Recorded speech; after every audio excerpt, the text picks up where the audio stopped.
Assalamualaikum warahmatullahi wabarakatuh. Waalaikumsalam. Bagaimana kabarnya teman-teman calon guru penggerak hebat? Alhamdulillah sehat. Alhamdulillah, terima kasih. Hari ini semuanya hadir tepat waktu, hebat sekali. Oke, izinkan saya untuk share screen ya. Sebelumnya silahkan salah satu dari Bapak Ibu pimpin doa. Silahkan. Saya, Yang Bu. tadi ini, monggo Pak Prapto. Doa kita mulai. Cukup. Terima kasih, Bu. Terima kasih Pak Prapto. Semoga kegiatan kita hari ini di ruang kolaborasi dapat berjalan dengan lancar dan banyak manfaatnya. Amin. Bapak Ibu calon guru penggerak hebat, pada kesempatan kali ini sesi 2 di ruang kolaborasi modul 1.1 mengenai refleksi filosofis pendidikan nasional Ki Hajar Dewantoro. Adapun identitas modulnya, ini kita paket modul paradigma dan visi guru penggerak, kemudian modul refleksi filosofi pendidikan nasional Ki Hajar Dewantoro. Di sesi ruang kolaborasi jumlah JP-nya adalah 3 JP. Untuk kompetensi lulusan yang dituju, yang pertama guru penggerak memahami peran dan alasan menjadi pemimpin pembelajaran. Yang kedua, guru penggerak melalui refleksi diri yang terdokumentasi mampu secara reguler mengidentifikasi kebutuhan peningkatan kompetensi dan kematangan diri demi mendukung pembelajaran murid. Kemudian untuk capaian umum modul, yang pertama CGP mampu memahami pemikiran filosofi pendidikan Ki Hajar Dewantoro. Yang kedua, CGP mampu mengambil pembelajaran dari pemikiran filosofis Ki Hajar Dewantoro. Untuk capaian khusus modul, yang pertama, pengetahuan tentang dasar-dasar pendidikan Ki Hajar Dewantoro. Yang kedua, keterampilan mengelola pembelajaran yang berpihak pada murid pada konteks lokal, kelas, dan sekolah. Yang ketiga, sikap reflektif kritis dalam menerapkan pembelajaran yang merefleksikan dasar-dasar pendidikan dalam menuntun murid mencapai kekuatan kodratnya. Oke, ada agendanya. Yang pertama pembukaan, kemudian refleksi pembelajaran modul, 3 aktivitas sesi, yang keempat review aktivitas pembelajaran, dan yang terakhir penutup. Baik Bapak Ibu, kita akan melakukan ice breaking terlebih dahulu. Ya, kita akan tepuk yang namanya tepuk dingtong ya. Nanti kalau saya bilang ting, Bapak Ibu tengoknya ke kanan. Kalau tong ke kiri. Kalau ting tong berarti ke kanan ke kiri. Kalau ting ting ting berarti kanan kanan, tong tong kiri kiri gitu ya. Oke, sudah siap Bapak Ibu? Sudah. Ya. Tepuk ding tong. Ting. Ting. Tong. Tong. Ting ting. Ting. Ting. Ting. Tong tong. Tong. Tong. Ting tong ting tong. Ting. Tong. Ting. Tong. Oke, terima kasih. Nah, kemudian untuk tujuan pembelajaran, yang pertama calon guru penggerak dapat mempresentasikan hasil diskusi terkait penerapan pemikiran KHD. Yang kedua, calon guru penggerak mendapatkan masukan dari rekan-rekan luar anggota kelompoknya tentang hasil diskusi yang dipresentasikan.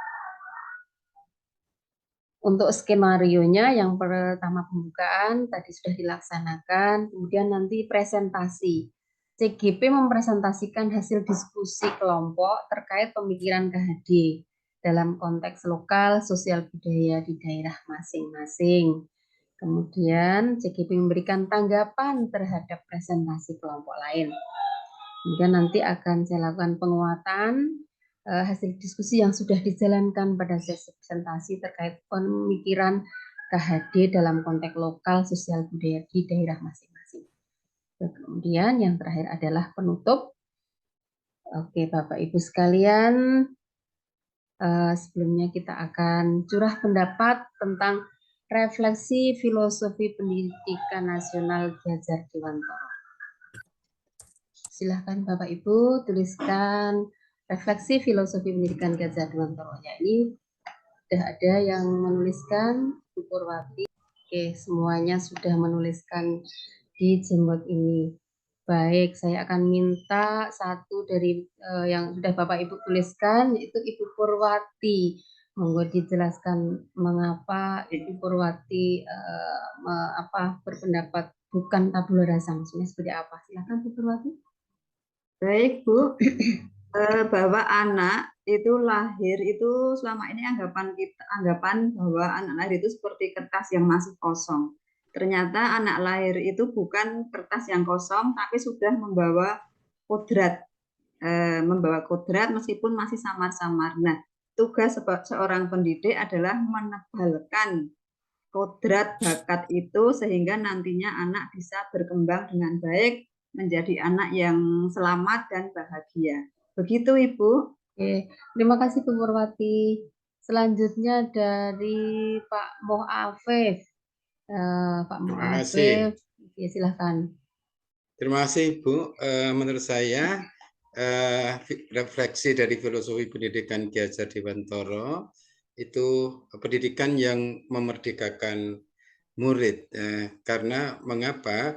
Karena kita menuntun segala potensi dari murid. Yang menentukan adalah murid itu sendiri. Terima kasih, Ibu. Oke. Baik, terima kasih Pak Afif. Kemudian dari semua yang sudah Bapak Ibu tuliskan itu, silakan dari Bapak atau Ibu salah satu ada yang menyimpulkan yang sudah raise hand. Saya lihat Pak Tawani ya. Ya. Oke, terima kasih Ibu.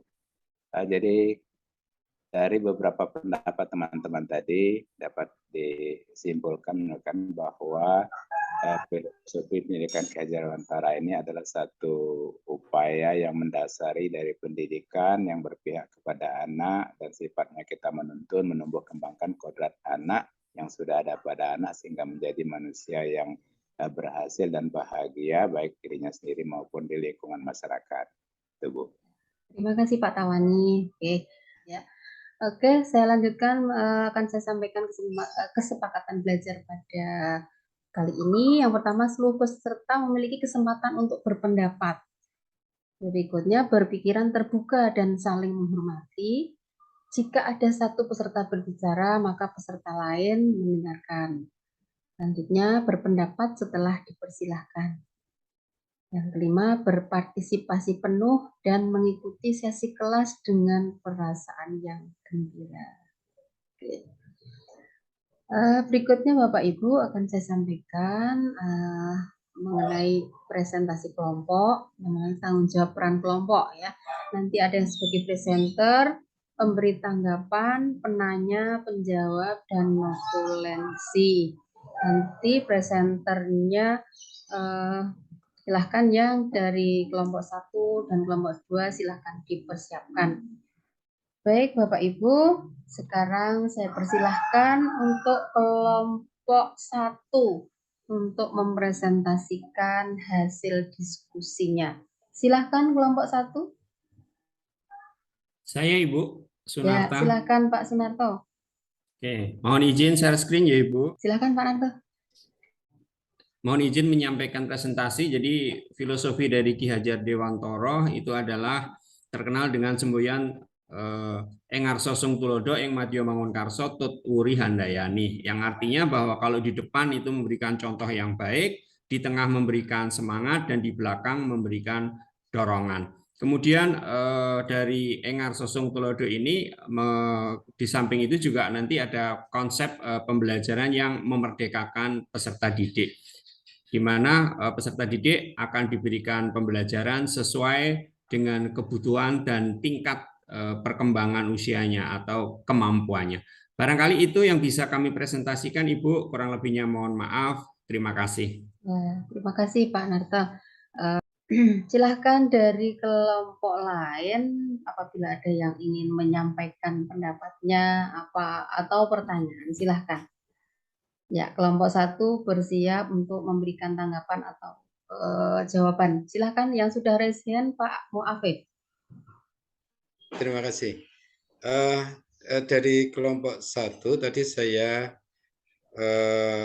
menanggapi tentang ing Madya Mangun Karso itu apakah berlawanan dengan apa yang disampaikan oleh KHD tentang menuntun atau pengembangan potensi diri murid. Terima kasih. Oke, terima kasih Pak Afif. Silakan dari kelompok 1 memberikan tanggapan atau jawaban. Bisa saya jawab langsung? Ya, boleh. Ya, Boleh jadi Pak Narto.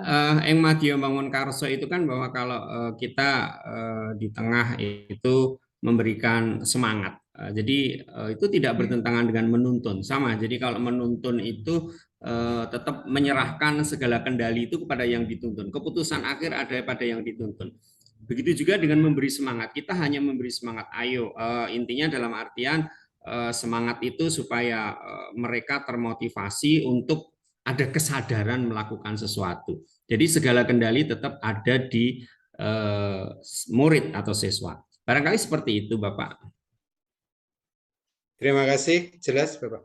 Oke, terima kasih Pak Narto atas jawabannya. Silakan Pak Rohimul yang sudah raise hand. Baik, terima kasih. Saya ingin menanyakan kalau konsepnya Ki Hajar Dewantara itu apakah anak memang sejak lahir sudah membawa bakat atau memang belum sama sekali? Terima kasih. Oke, silahkan Mungkin dari kelompok kelompok 1 ada yang ikut menjawab? Ya, Atau... saya Pak. Ya, silakan. Bahwa anak itu secara kodrati sudah ada, cuma belum jelas. Kita yang bertugas untuk menebalkan nasib dari anak itu. Terima kasih. Makasih Pak Prapto. Yang sudah raise hand Pak Tawani yang akan menyimpulkannya. Silakan Baik, Pak Ibu, jadi dari apa yang sudah disampaikan tadi mungkin kita bisa tarik suatu kesimpulan bahwa filosofi Ki Hajar Dewantara ini adalah satu konsep atau filosofi yang memberikan suatu roh dari dunia pendidikan kita yang harus kita terus tumbuh kembangkan, terutama dari sisi kita melakukan pembelajaran dengan anak. Dengan tadi kita menerapkan di depan menjadi teladan, di tengah menjadi penyemangat, memperkasa, dan di belakang kita memberikan dorongan kepada anak-anak kita agar dia mencapai satu titik tujuan dia adalah keberhasilan hidupnya bagi dirinya dan bagi masyarakat, tentunya lebih bagi bangsa. Saya kira demikian. Terima kasih. Ya. Terima kasih Pak Tawani yang telah memberikan kesimpulan mengenai hasil diskusi dari kelompok 1 tadi. Baik Bapak Ibu, mengenai filosofi pendidikan Ki Hajar Dewantara yang sudah Bapak Ibu pelajari, memang di sana sangat sesuai sebenarnya dengan pendidikan pada saat ini ya, dengan sistem amongnya ya, Ing Ngarso Tulodo, Ing Madya Mangun Karso, dan Tuturi Handayani. Memang benar-benar menuntun anak nanti, menuntun segala kekuatan anak sesuai dengan kodratnya. Kemudian dari ada kodrat anak lagi yang kodrat anak itu merdeka ya. Jadi siswa itu, anak itu belajar itu menuju kepada kebahagiaan dan kemerdekaan dirinya. Kemudian kodrat anak juga terkait dengan bermain. Jadi dunia anak itu adalah dunia bermain. Maka sangat relevan apabila kita menggunakan alat-alat atau permainan-permainan tradisional yang dulu sudah pernah kita pakai, namun sekarang di zaman digital itu banyak terlupakan, banyak ditinggalkan, itu sekarang bisa direvitalisasi lagi, dipergunakan lagi, diterapkan lagi di dalam pendidikan. Itu. Demikian Bapak Ibu, terima kasih sekali atas partisipasinya dalam diskusi pada ruang kolaborasi sesi 2 ini, dan kita akan sampai di penutup acara. Namun sebelum kita tutup, Bapak Ibu silahkan tuliskan di kolom chat perasaan Bapak Ibu ketika mengikuti sesi kedua ruang kolaborasi ini. Silahkan Bapak Ibu. Ya, alhamdulillah ada yang senang, tambah ilmu, bahagia, senang ya. Harapannya ke depan Bapak Ibu semangat dalam mengikuti pendidikan guru penggerak ini, dan kita akan ketemu lagi di sesi berikutnya. Ikuti semua sesi-sesi yang ada di pendidikan guru penggerak ini, dan jangan lupa tugas-tugas selalu dipenuhi. Oke, Bapak Ibu sekalian, kita akan cukupkan kegiatan ini, dan silakan salah satu dari Bapak Ibu untuk memimpin doa penutup. Silakan. Berdoa kita mulai. Alhamdulillah. Alhamdulillahirrahmanirrahim. Terima kasih. Baik Bapak Ibu, dari saya cukup sekian. Wassalamualaikum warahmatullahi wabarakatuh.